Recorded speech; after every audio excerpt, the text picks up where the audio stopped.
Welcome to SBM Studios Podcast, your home for the most insightful interviews featuring Southern Gospel artists and industry insiders.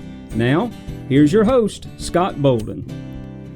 All right, thanks, Jason, and welcome back, everyone, to SBM Studios Podcast. We're glad to have you along for our 7th episode, and we're just thankful for all of you who have subscribed to our podcast and are supporting us. We thank you for that. I'm excited about my guest today. You know, the last several episodes, we've really streamlined and gone in the Southern Gospel direction, and one of my great friends in the Southern Gospel industry is with me today on air, Scoot Shelnut of the Dixie Echoes. Welcome, Scoot. Thanks, Scott, man. I appreciate you having me on. Thanks for thinking of me. Oh, yeah, I really appreciate you jumping on with me. Now, I was thinking about this right off. I know you are Randy Shelnut Jr. Does anybody ever call you Randy? Very rarely. No, unless my wife gets mad at me. She'll, Randy? No. Well, no, it saves a lot of confusion, you know. Absolutely. 2 Randys in the building or in the bus or whatever. So right. Scoot's what most everybody knows me by. Well, how did that name come up? How did you get Scoot for a nickname? Well, the story I have always heard, and I'm pretty sure it's true. Gary Jones. Oh yeah, Taco played piano. Yeah, he played piano for the Dixie Echoes back in about 1980. I was about 2 years old.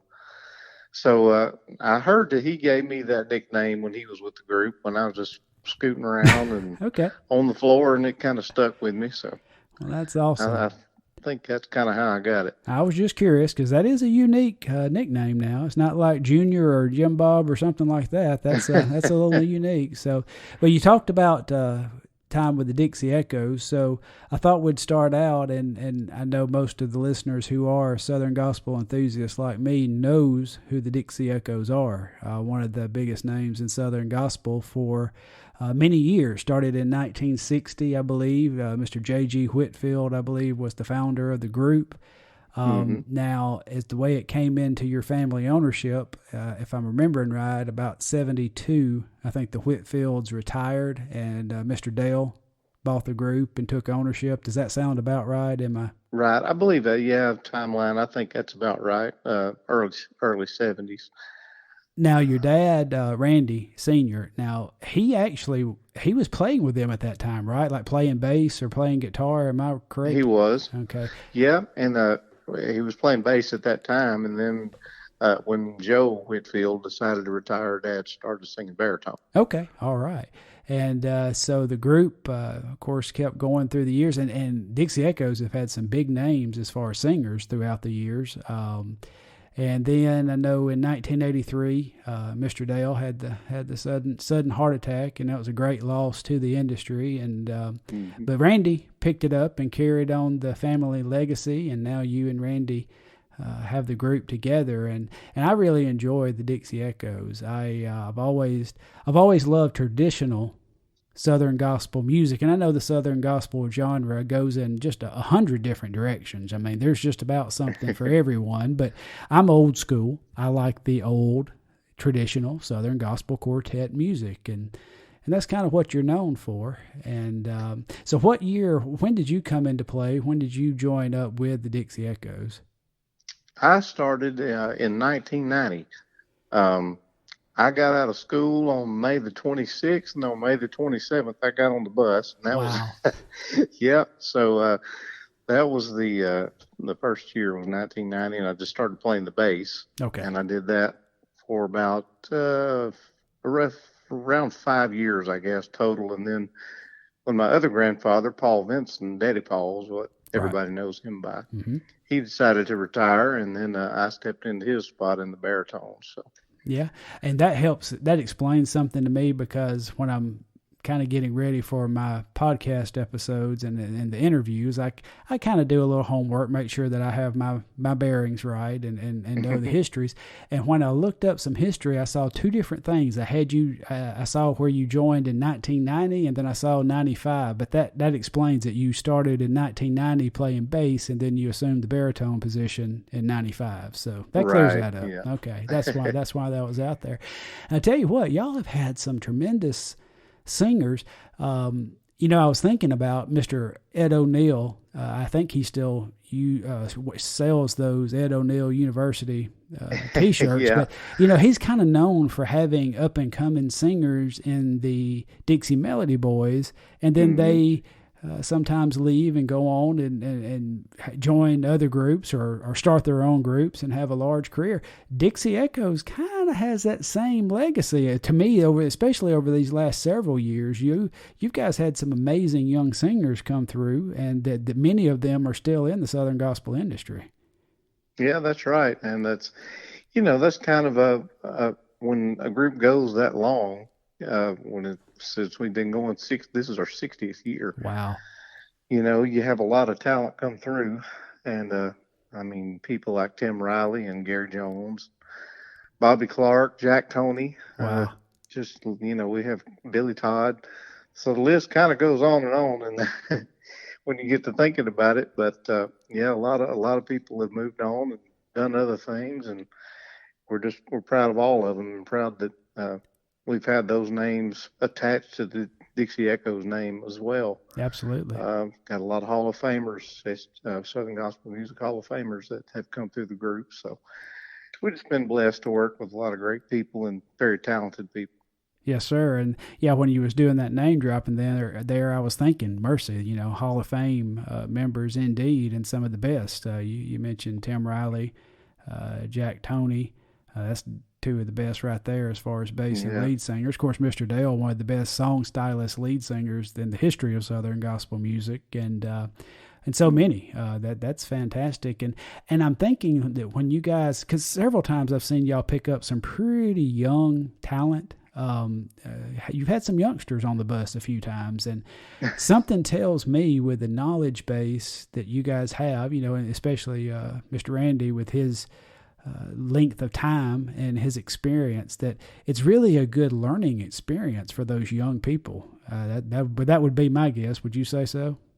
I would definitely agree with you on that, because Dad's a wealth of knowledge as far as, musically, for one. Just one of the greatest musicians ever, and yes, his the way he puts things together with harmonies and things like that is just really unbelievable to me. It's a lot of it's over my head, even. You get a pretty good crash course when you come with the Dixie Echoes in singing the right harmony and some unique harmonies for sure. Yeah, I was thinking about that, and last night where I was talking, I did an interview that I'm doing several of these interviews back to back to back, although they're going to drop kind of weeks apart. But the Hayes family kids, the Howard and Mylan taught those kids to sing the shape notes, and that's something that you don't see very often. And the same thing, I was thinking about you guys. And, we live now in a world, as far as Southern gospel goes, mostly you have highly produced soundtracks that the groups sing with. And so many times, even on those soundtracks, you may have, especially in the choruses and when the quartet's singing as a whole, you'll have the stacked vocals, that fills out the sound, so to speak. You guys, when y'all show up and get off the bus, it's piano, bass, guitar, and 4 voices. And that's what you get, and that's some of that tradition that I love. And as you said, Randy really arranges a lot of excellent music for you guys in the true 4-part harmony vocals. Yeah, and that's a comment we get a lot is, how do you make that much music come out of just a piano and a bass guitar and the singers, with no stacks and no big tracks with orchestra and all that? So that's really a compliment to us. That kind of lets us know we're doing something right. Absolutely. And being at NQC and the Memphis Quartet Show that we'll talk about here in a little bit, but seeing you guys in so many different big venues, you always bring the house down. I mean, you can tell that folks know what they're listening to and they can appreciate it when y'all hit the stage. And so I think it's great.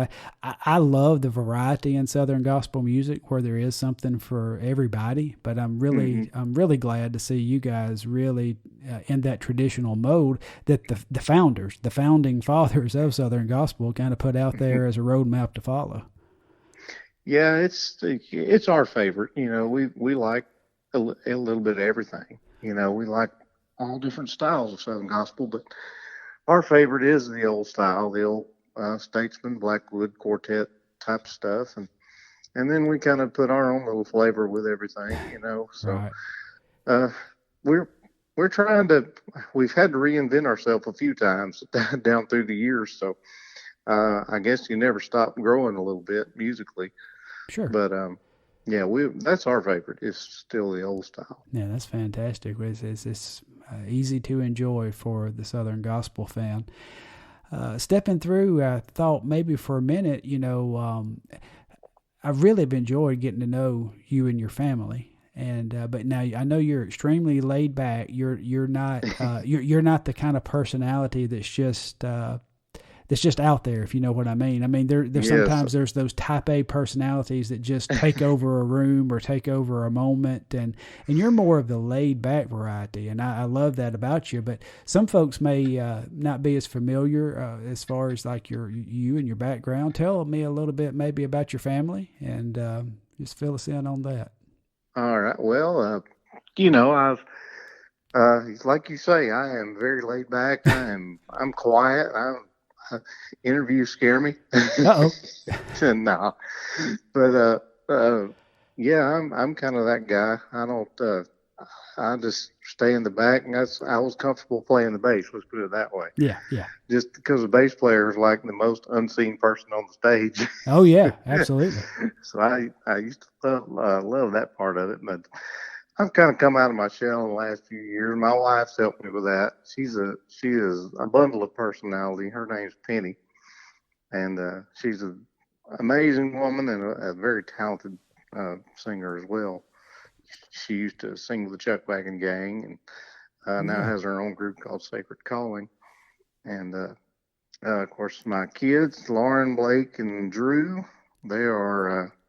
I love them so much. Drew is 5. He'll be 6 here in just a little while in September. That's a fun age. And, oh man, I tell you, he's amazing. He's so funny and doesn't realize it. A 6-year-old he's sarcastically funny.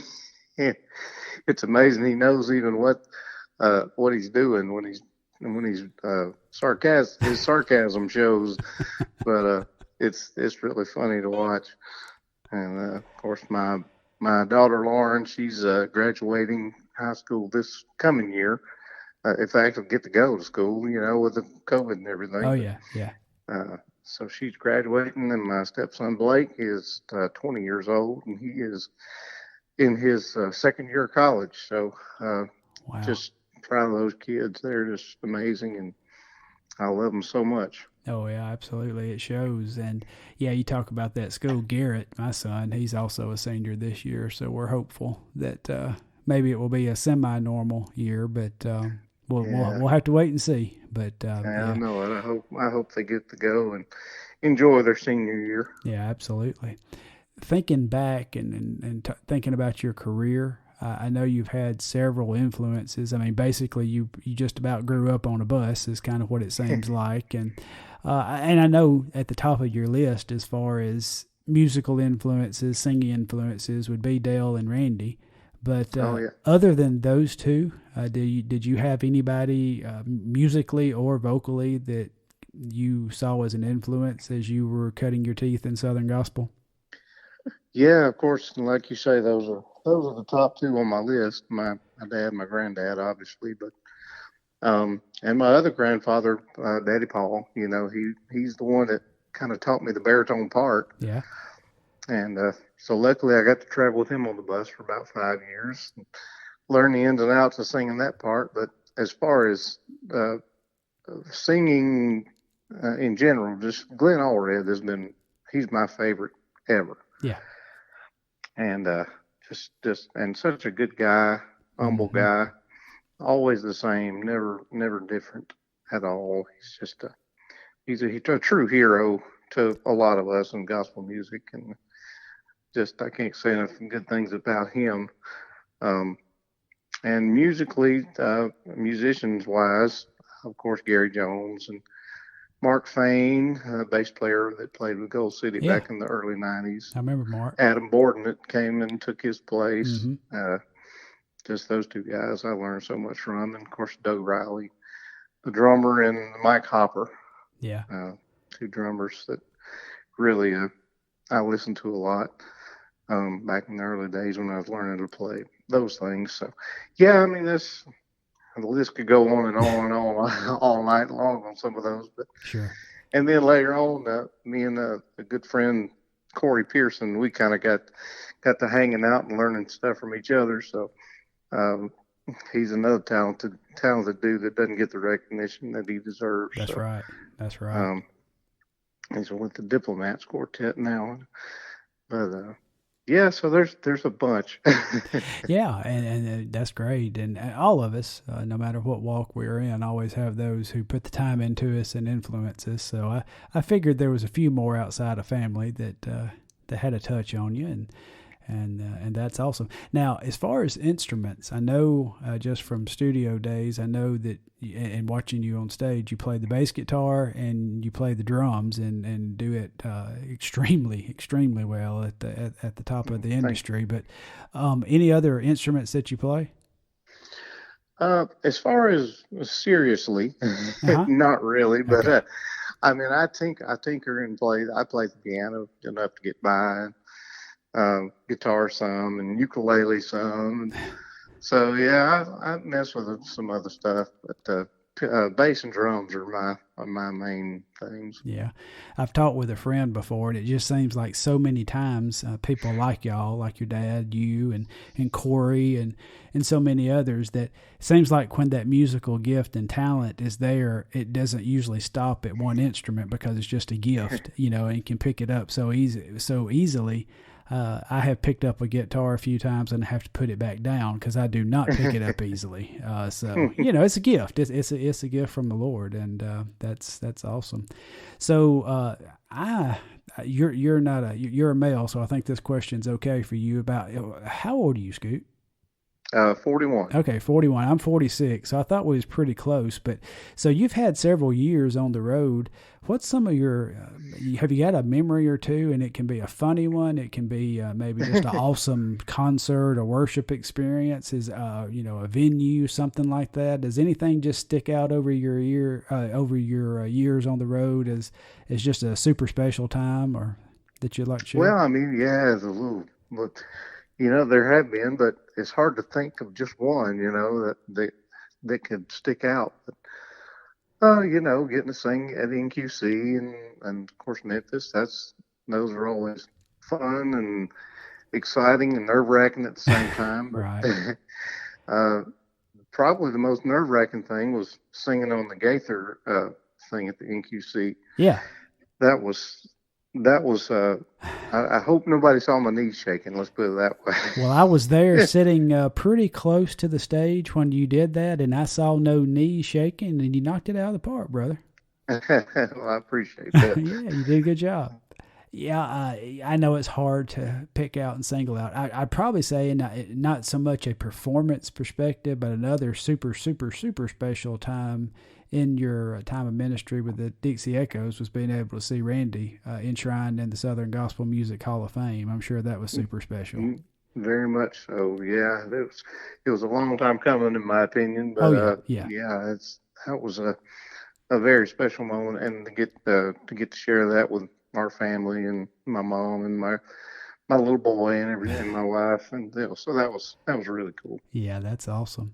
So I was thinking about some of the same old questions, and I hate to do that. A lot of times I try to make things a little different, like what's your hobbies, but I do know you have one hobby that you and my cousin Neil and some other folks really mess me up with because, and it's that confounded vinyl LP collecting, Well, that, now you're a whole lot more serious on it than I am, but yeah, you and Neil got me bit. I got bit by the bug bad. And, so, you have quite the collection. That's how it usually happens. Yeah, and you have quite the collection. Now, do you? Is it just vinyl that you collect, or do you pretty much collect Southern Gospel memorabilia as a whole, or you stick pretty much to the records? I do. I collect memorabilia and records mostly. I don't say I collect CDs, but I've got thousands. Right. And I find them, and some, if I don't have them, I'll pick it up. But right. Yeah, vinyl and autographs. I collect autograph stuff. I like that a lot, just because it adds a little personal touch to stuff. That's something I've kind of got into. I'm actually working on decorating my studio here on the walls with pictures, and I'm trying to do my best to get autographed. Now, some of the older ones that came and gone before I got into Southern Gospel, and some of them before I was even born. That's hard to get the autograph copies without paying a whole lot more than my cheap wallet wants to. But yeah, I love that too. And actually, I've got one I picked up from you guys in 2018 in NQC that's going up. And then I was really appreciative the other day, and I think you're the one that put me on him with Jeff Turner. Southern Gospel Photos. I think he has a Facebook page, but he fixed me up, and it's actually a photo of the Dixie Echoes that's got Dale and Randy, and I believe your uncle was singing tenor, I think maybe. Oh, is that right? Andrew, yeah. So that was cool. It's not signed, but at least, I got a picture that you can't go out and buy anymore. So that's neat. That was cool, but I love that stuff too. I get in trouble sometimes. I'm going to have to find a side door to sneak stuff into sometimes because it's like, well, what'd you get? Where'd you get that? And busted. Because, now I think, do you... I'm thinking back. Aren't you the one? You've got one of those old cathedral the bus banks, don't you? I do. I have two of them. Oh my goodness! Yeah. I've got one that's out of the package, and I have one that's in the package. Yeah. And it's signed. It's signed by. No way. Well, when I got it, it was signed by Roger, Bennett, Glenn, and George. Oh wow. And then since then. Every time we worked with somebody, I've gotten Mark Trammell and Ernie Haas and Scott Fowler and Cathedral alum to sign it. So, hey, that thing right there, that's better than a CD in the bank. That's got some value to it. That's awesome. So, yeah, that's something I thought we kind of had in common. And then I know you spend a lot of time also doing studio work, and it seems like you enjoy that a good bit. I guess it gives you kind of a break from playing and singing the same songs that y'all do, week to week on your program, and getting to play some new music, right? Right. Yeah. You can kind of get into a rut, when you do something 200 days a year like that. Normally, not this year, but normally. Right. You can kind of get a little stale, I guess. But in the studio, you can try to create some stuff here and there, and it's nice to play some different styles, and it's a lot of fun to do that too. Yeah, and every now and then you'll get somebody like me that comes in there that really can't sing a lick, but y'all really make good music out of it. At least the tracks are really good. The singing's not much, but the tracks are real good. Well, that's what that fader's for on that board. You just turn the vocal all the way down, and then you're set. I tell you what, what I'm looking for is the Milli Vanilli effect. I want to get somebody just to sing my stuff, and then I'll learn to lip sync. I'm not proud, so. I need to try that on some of mine. Well, by and by, when the morning comes, when the saints of God are gathering home, we'll tell the story how we've overcome, and we'll understand it better by and by.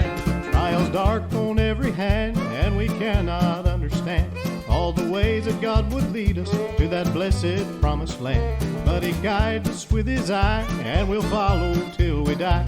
We will understand it better by and by. Well, by and by, when the morning comes, when the saints of God are gathering home, we'll tell the story how we've overcome, and we'll understand it better by and by. Hi, this is Connor. This is Bailey. And this is Kennedy of the Mile and Hay family. And you're listening to SBM Studios podcast. Love God, love each other. It really is that simple, y'all. Well, I know you said a while ago that the interviews, you said you kind of not your doesn't make you the most excited, I guess. But I'm trying to make this painless. I did have a couple of more things to touch on, if that's okay with you. Yeah, man. And one big thing is something that I've been really excited to see over the past several years, and that is, of course, you mentioned the granddaddy of them all, the National Quartet Convention. Of course, I believe that was founded in 1957, I believe, in Memphis. I believe that's right. I believe that's right, with J.D. and the bunch, Blackwood's putting that on for the first time. And, of course, it's moved around. I think it's been in Birmingham, Atlanta, Nashville, Louisville, right, all over the place. But now it's in Pigeon Forge. And the quartet, the National Quartet Convention has really transformed a lot over the years. And I think it's good, just like what we mentioned, there's something for everybody. There's all types of forks in the road for the genre at the NQC. But several years back, I think maybe, was it 2013 when y'all started the Memphis Quartet Show? I believe you're right. Okay. You know, I'm kind of thinking back, I can't remember if it was 13 or 12, but I think it was 13. Okay. I was thinking that because 13 was a good year for me. A lot of neat things happened, and that was one of them, the Quartet Show coming into play. So I'm really glad that y'all got that going. And maybe tell us a little bit about the Memphis Quartet Show, like maybe what your group, what kind of vision y'all had when you were looking to found it, and what the vision for the Quartet Show is, and just tell us a little bit about how it came to be.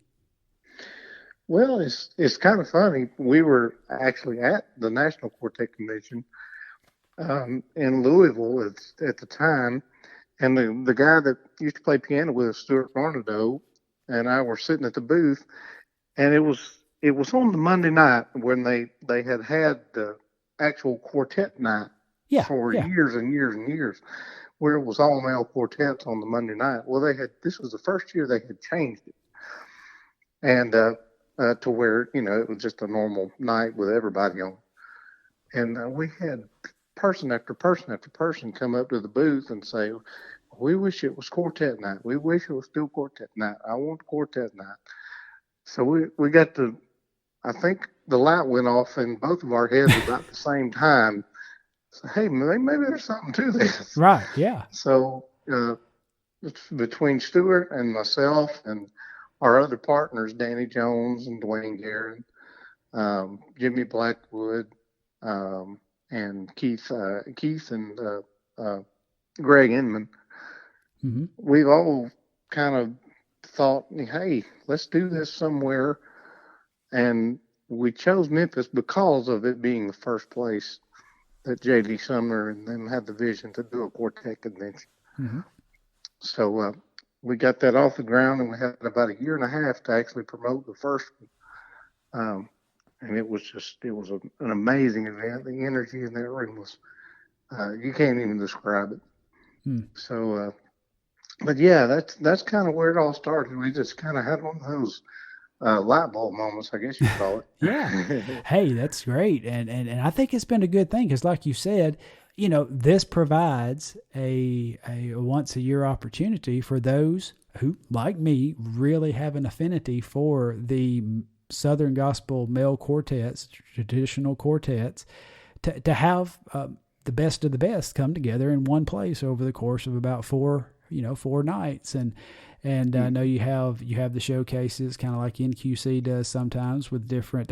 One thing that I remember that I was so glad that I got to attend was a very special Gold City reunion. Yeah, that was fun. That was cool. That was definitely a special moment. With that lineup, especially, that was Right. was of course, they've never had a bad lineup in my opinion, but I kind of, I don't know, that one just held a special place in my heart the whole time. So Yeah.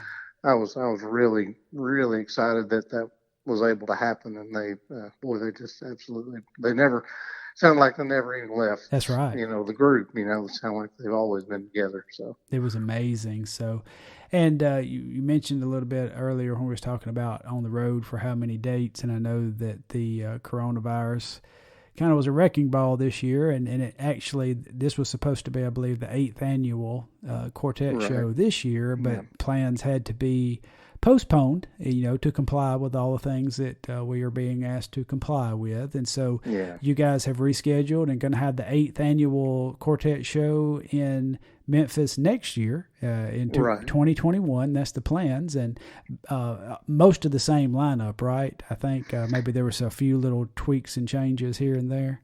Well, I think it's exactly the same as far as we know. It's all the groups had agreed with their booking agents to move to the same night they were supposed to be on and everything for next year. So, and the matinees are supposed to be the same as well. We have the Fairfield 4 coming, which was really going to be neat. Okay. And of course, the second half quartet reunion will be there as well. So, yeah, as far as we know, everything's going to be the same. Just push back a year. I think where I got twisted up on that was the Fairfield 4. I guess I was thinking that was new, but that y'all actually had that on tap for 2020 also. So, okay, good. Well, we'll look forward to that. And definitely encourage folks to go out and check that out.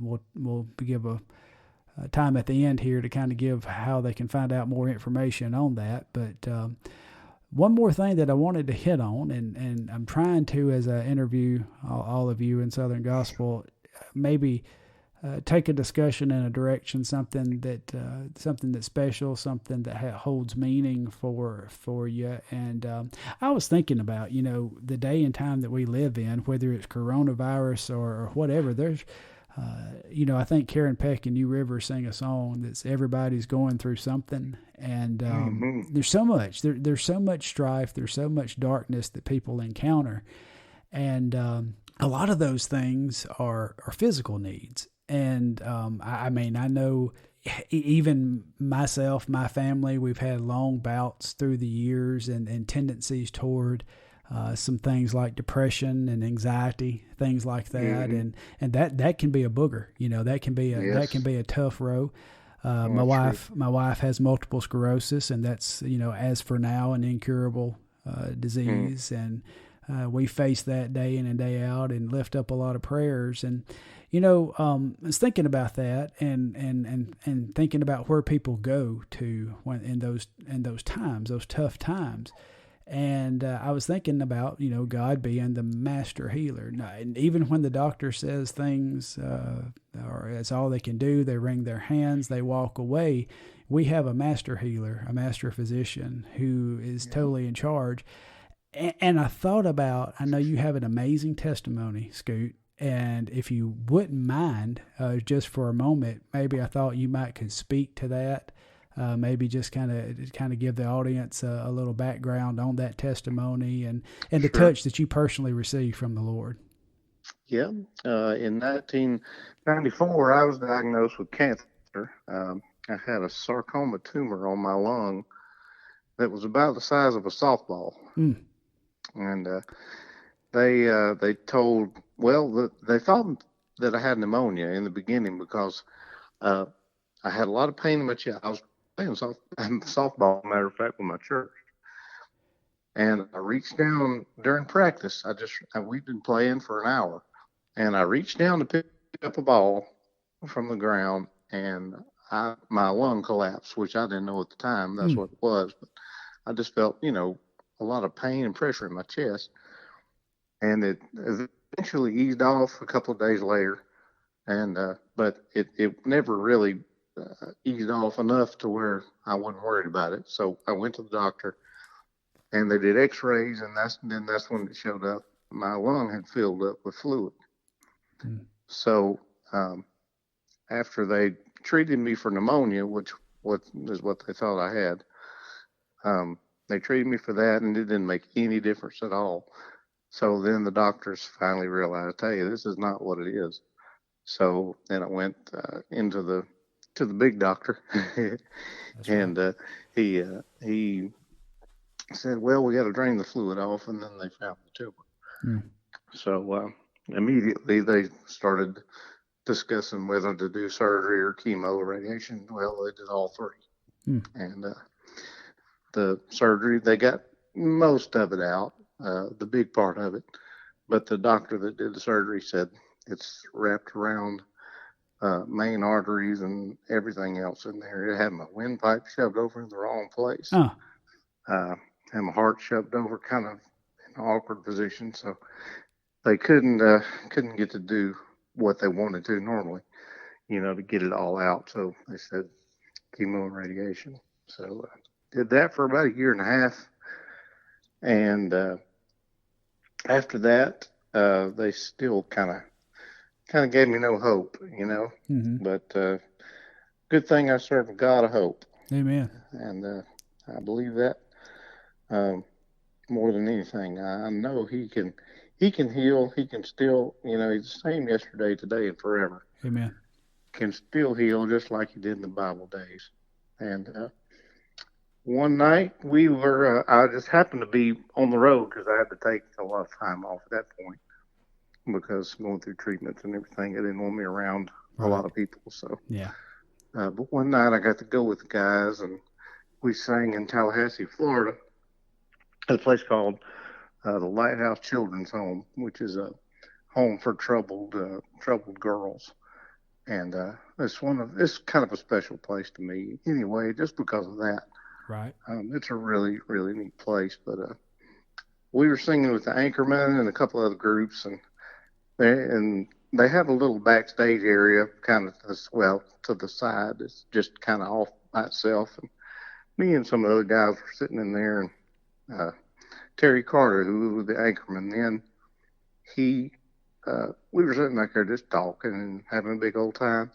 He said, you know what? I feel like right now we need to pray for you, buddy. And that's what he did. And so we gathered around, and he said a prayer, and right then, that's when I felt God heal me. Wow. Sorry. That's fine. You take your time. But after that, wasn't too long after that, I went to the doctor in Jacksonville, and they did a couple of tests and said, well, I don't know, something's fishy. Oh, praise God. And so then I went back to my oncologist here in Pensacola, and he said, we're going to do a needle biopsy on what we see in there. And it just looks kind of weird. So they did all the biopsies and everything they had to do. And that test came back completely negative. It was all scar tissue. Wow. So wow, that's been 26 years ago. Oh, 26 years. Amen. I mean, so they gave me 6 months to live when all that first started. So they missed the mark slightly. That's awesome. Well, and that's just a testimony to the all-powerful, all-healing God. And you said it. God is the same today as He was yesterday. He's the same God in the Bible. Who raised the dead and who healed the sick and made the lame to walk. He's got that same healing hand. And it's encouraging to hear that, your testimony, and I appreciate you being willing to share that, because two things from that. One thing is the prayer. And I know, look, my wife was diagnosed. We are working on, I think, 13 years since the diagnosis. This month will be 13 years since, the diagnosis of MS. And of course, the thing from the doctor is this is going to be a lifelong, situation. Right. That right now, as far as medical knowledge goes, there's no healing. There's some treatments to make things better.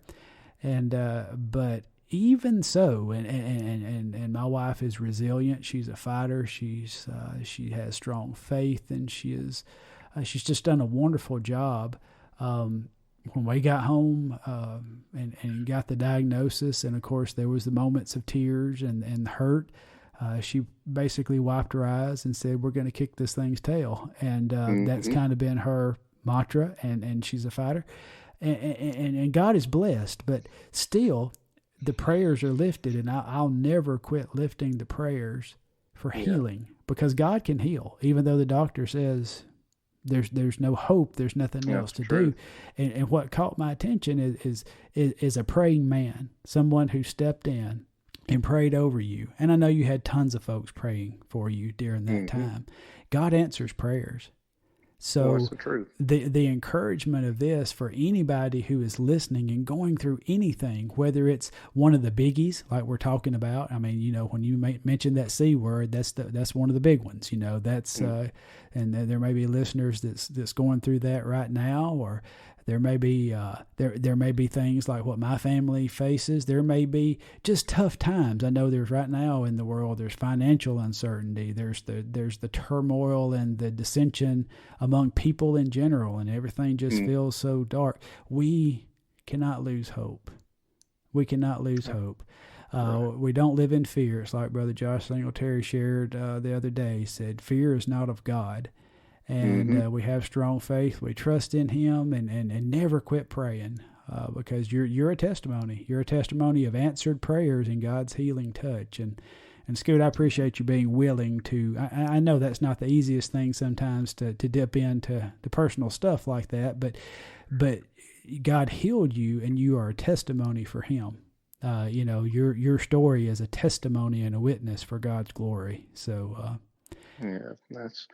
that's why I do what I do. That's why I sing, and that's why I travel like I do. And you know, when I started singing baritone, I felt like because we had actually looked for baritone singers that played the bass guitar after my granddad retired, and because I wanted to play the drums for the group. Right. You know? Right. I woke up one morning and thought, and I said, well, I don't know. Maybe I ought to sing. I feel like I kind of need to. I don't know why, but I feel like I need to. So yeah, that's God working there. Absolutely. You know, absolutely. It wasn't what I really chose, but I felt like I had to, and now I wouldn't trade it for anything. Well, and you make a good point. You know, yeah, I'm hard-headed. I don't know. Maybe you're not, but I. Depends on who you ask. Yeah. Well, if you ask my friends and my family, they will testify with me that I am hard-headed. And you know, so many times God has given me nudges and given me opportunities, and so many times it takes a while of me taking some spiritual whippings before I yield to that. You know, but yeah, God always leads us, and I'm glad that He led you. Not only to heal you, but He led you in the direction for you to minister with your dad and be on the road with the Dixie Echoes. Y'all are such a blessing to everybody that you come across. You've been a blessing to me and my family. And, you know, I got several folks that I have a familiar relationship with in the music that I love of Southern Gospel, but you and Randy have been exceptionally kind to me, and you didn't have to be. I mean, you know what I mean. I'm just a fan. I'm one of many, but you guys have shown great love and grace to me, and seriously working with the music that we've done. We did one total CD there, and then y'all have done several tracks that I still have not got well enough and got voice enough yet to do. It's the long. You've joked around about that Gold City, the Gold City thing that I'm doing. About that's the longest project ever in the making. But I just we're still waiting. Well, what I need to do is I need to hire somebody like Jonathan or Mark or somebody like that just to sing on it, and then I can lip sync, and that would be awesome. But y'all have been really great to me, and I thank you so much. And oh man, we love you, appreciate you. Yeah, thank you, and it means a lot to me, especially now in kind of picking up that. You probably don't do a whole lot of interviews just because that's just not exactly your groove. But I thank you for being willing to do that with me. And I want to give you an opportunity and pleasure. thank you so much. I want to give you an opportunity to tell the folks about where they can find info on the Quartet Show and the Dixie Echoes. But one more very quick question that I'm asking a lot of our artists, and I almost forgot to ask you. I talk about my situation, and even my voice talking, you can generally tell that I have chronic issues, chronic sinusitis, and that's one thing that just takes my voice away. But thinking about y'all, like you and Randy, y'all being on the road and y'all having 200 dates a year sometimes, y'all can't afford to be sick. Your voice is your livelihood. What's some things that y'all do to try to stay well, or if you get sick, to try to overcome it? Well, as far as just, like home remedy stuff, always honey and lemon, that's always a kind of a thing we do. Gargle with salt water, that kind of thing. I've been taking elderberry. I don't know if you've heard of that or not. It's in my cabinet, brother. That's helped pretty much. Pretty good. I hadn't been sick a lot lately since I've been taking that. No colds or nothing like that. So awesome. That seems to be pretty good stuff. Well, I'm gonna keep popping my that. My wife told me about all that, and I said, it's probably another one of them Ron Popeil things you see on TV. I don't know.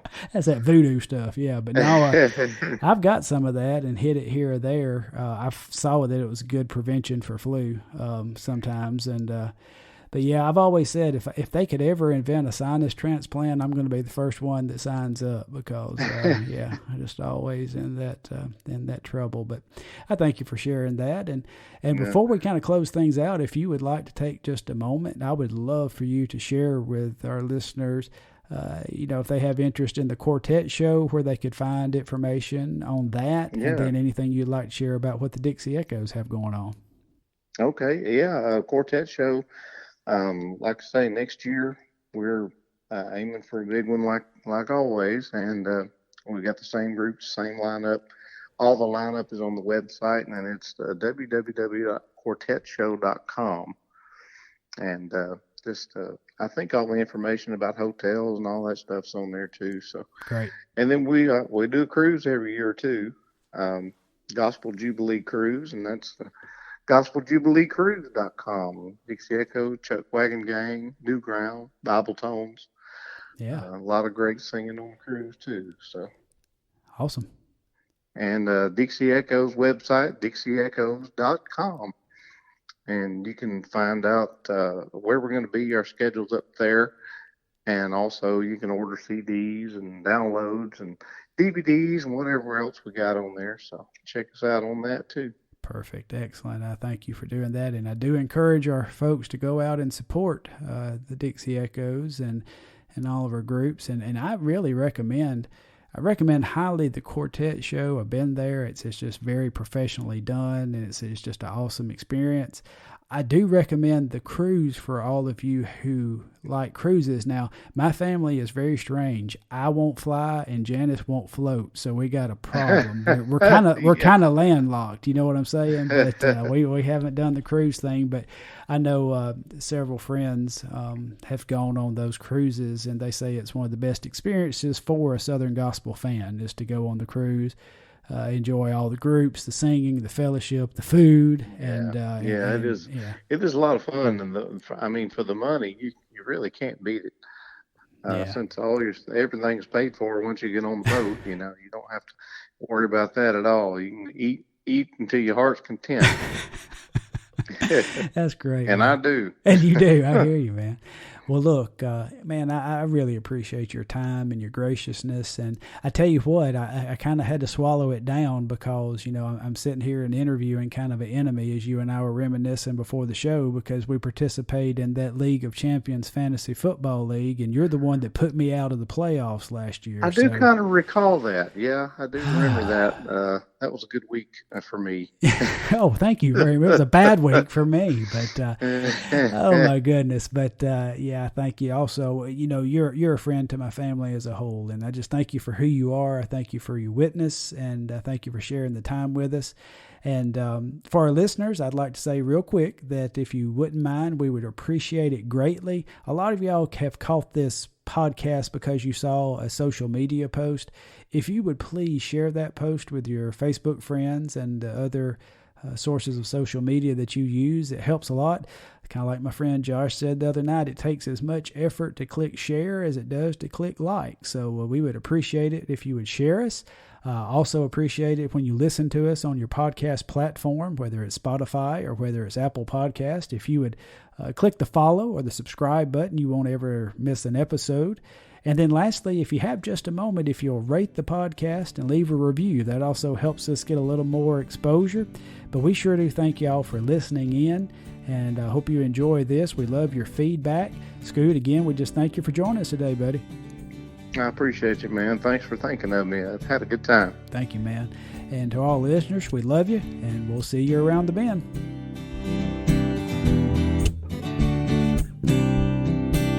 Thanks for listening to today's episode of SBM Studios Podcast. Until next time, this is Jason Baines reminding you to love God and love each other. It really is that simple, y'all.